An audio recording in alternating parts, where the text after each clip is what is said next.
Hi, this is Mark Cantor. Welcome to Cantor Injury Law. I'm going to take you in our conference room as if it's your deposition today. So come on in.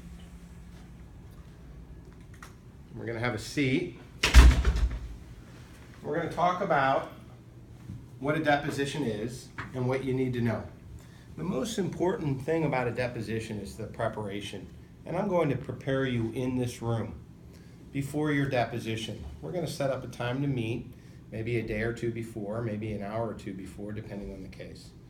And we're going to run through exactly what will happen in your deposition.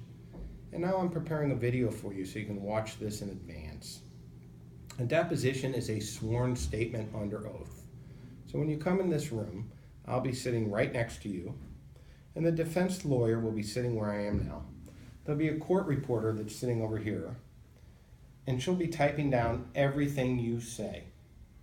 And so when we say it's a sworn statement under oath, it's do you solemnly swear to tell the truth, the whole truth, and nothing but the truth? And you say yes. And then it's not a normal conversation.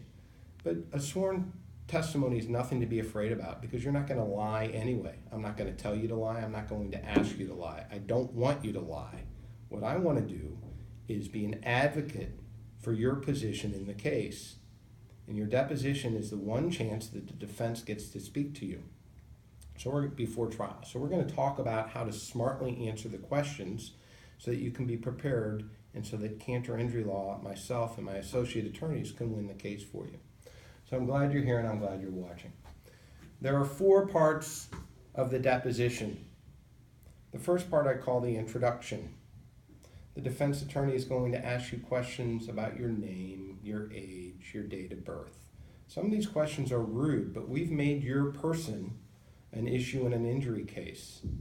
So how much you weigh is relevant because they may ask you, what do you weigh now? And you may say, well, I weigh, 193. Well, what did you weigh at the time of the injury?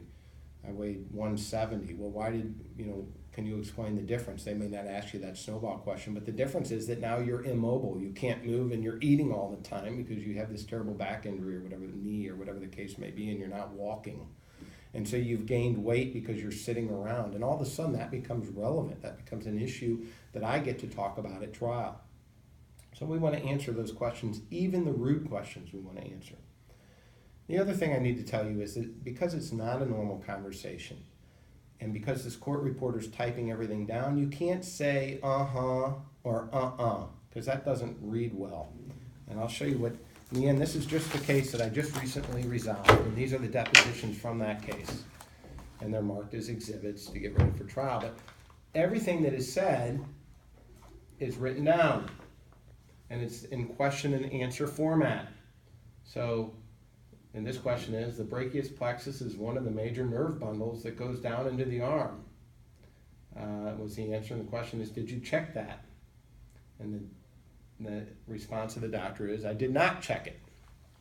And so this was a medical deposition, but you get the idea. They're like little books, and everything is typed down. So if you say uh-huh or it doesn't read well. You got to say yes or no. So the first part of the deposition is the introduction. It's about you. It's about where you lived and where you lived before that, and whether you ever served in the military. And we'll go through all those things, your age, your date of birth, your weight. And they may ask you if you have a knee injury, your house. Do you have steps that lead into your house? How many steps do you have? Things like that. Are you able to do the steps? So that's the first part of the deposition. The second part of the deposition, and they can go in any order that they want, but the second part of the deposition is generally about your injury. And it's how did it happen? Where did it happen? When did it happen? Who? All those questions. Who, where, what, when, how. And we're going to go through those things in depth so that we have a clear understanding, so I know exactly what happened before the deposition, what occurred. And so the first part's the introduction. The second part is about the actual accident or collision or work injury or whatever the topic is. The next part is about what treatment you received. What happened to you? Well, the ambulance came and got me and took me to this hospital, and then I saw this doctor, and I got these injections, and it didn't work, and I got this therapy, and then I had this surgery, and then the surgery worked or didn't work, and I had another surgery. So the next part is what your medical care was. Introduction, the topic of the injury, the medical care you had. It's the third part, what happened. And the last part is how you are now. And that's the part that transfers into money. You know, I can't bend, I can't stoop, I can't twist, I can't walk, those type of things. So that's the damages section. So 4 main parts. And I'm going to give you some tips about how to answer these questions. You know, it's okay if they're asking you medical questions to say, I don't know, or I don't remember. Where did you go for treatment next? Well, I don't really remember. And if they, you know, and lawyers are professional questioners, so they may ask you a question that's tricky. And if you don't understand the question, you can look at me, I'm going to be right next to you, and I might say, objection, vague, I don't understand the question, how can my client understand it? And I'm going to give you answers in my answer, okay? And we're going to have talked about it. Sometimes you're not supposed to do that, but if the question is clearly unfair, I'm going to say that's an unfair question. I'm going to be bold and strong. This is our deposition. This is our house. It's my conference room. Sometimes I go and take defendants' depositions and I'll go to their office. But we're in our office. And if we have a question or they're being unfair, I'm going to take a break. I can throw them out of the room and we can talk about what the answer is. That's why you have a lawyer. That's why I'm sitting next to you. I'm not going to let anyone bully you or push you around. And if I object, you're going to stop talking. And I'm going to make a very clear record about what they're doing wrong. So if the question is, you know, what was the defendant thinking, you know, when she said this? Well, you don't know the answer to that. It's speculative. You don't know what someone else is thinking. You know what they said. And you're going to be bold and strong about what you remember, okay? And what you don't remember. You can say, I don't remember, or I don't know, and those are acceptable answers. If they're asking about how badly you are injured, what problems you're having, you can list them off, and if they say, is that all?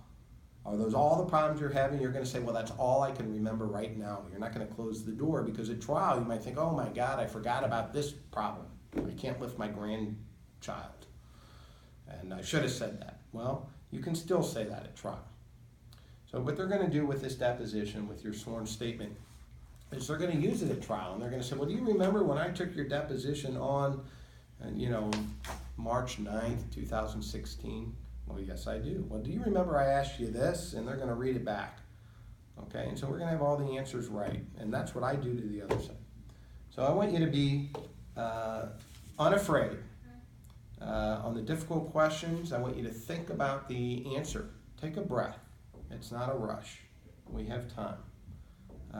If you don't understand it, you can understand the question. You can say, I don't understand, or you can fix the part you don't understand, the ambiguity, in your answer. You can say, well, you know, if they say, you know, how'd you feel after the injection?